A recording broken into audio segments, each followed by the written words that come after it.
It is important to point out that Turkey is, of course, a NATO member.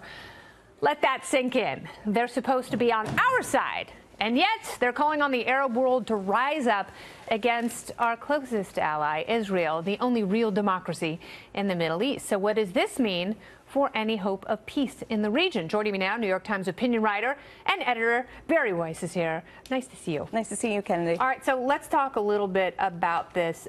Turkey has been incredibly aggressive in their rhetoric about moving the U.S. embassy from Tel Aviv to Jerusalem. Right. And they've been on this path to authoritarianism for quite a while. Right. I mean, the bottom line here is that what we saw in Gaza on Monday was absolutely tragic, but it has absolutely nothing or very, very little to do with the embassy move. That is a propaganda ploy on the part of Hamas. All Hamas wanted is exactly what it got in terms of a propaganda war. It wanted that shot of Ivanka Trump smiling, looking like she was at a country club next to the horrific photos of Gazans dying at the border. Now, of course, we found out today that 50 of those 60, at least according to Hamas, were Hamas fighters. But there were innocents among them. There were people desperate, living under the occupation of Hamas, frankly, getting bused to the border by them, knowing that it was a sort of suicide mission. All right, so let's talk about this, because the way Hamas and, some of our allies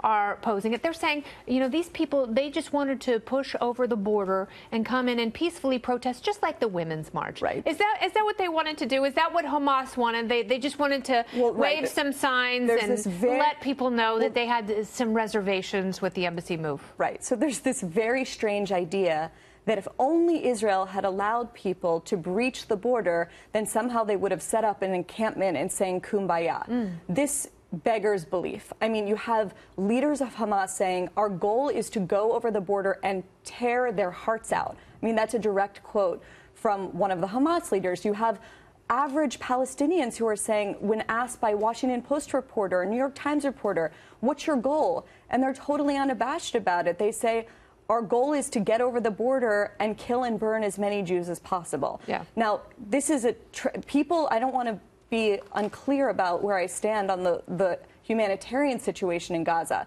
In the same way that the situation in Syria breaks my heart, the situation in Gaza breaks my heart too. But Israel, remember, pulled out unilaterally more than a decade ago. And Hamas, if it wanted to, could have been, not Hamas, the Palestinians, if they wanted to, could be building a statelet. This is 50 miles away from Tel Aviv. Look at what's happening in Tel Aviv and look at what's happening in Gaza.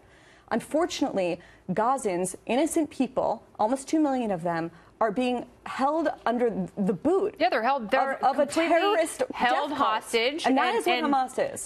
Kept in a very vulnerable position where they have no mobility, and they are slaves to this sort of propaganda. And it's tough. It doesn't mean that our country and Israel shouldn't be reaching toward peace. We absolutely should, as human beings. That is the ultimate ideal: peace and freedom. But let's at least call the actions for what they are. We need to be honest about what happened in Gaza, and also Israel needs to take a lesson from what's going on there.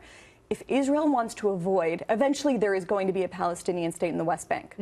The more Israel can do now to build up civil society, to build up organizations and personalities who are not Islamic terrorists, the better off Israel will ultimately be. And I think we need to see Israel be doing more of that in the West Bank. All right. Well, let's talk a little bit about the intellectual dark web, because you have written a fascinating piece about this, and people who have eschewed traditional media outlets, mainstream media outlets, in order to forge their own path online. And you talk about people like Ben Shapiro, who have found audiences and are talking civilly about some very explosive topics, but are also exploring other sides of humanity that, they would be shouted down in traditional forums. Right. So what I find so amazing about this group of intellectuals and pundits, scientists, among them Ben Shapiro, Sam Harris, Jordan Peterson, Brett and Heather Hine, who were ousted from Evergreen University for objecting to a day of racial segregation.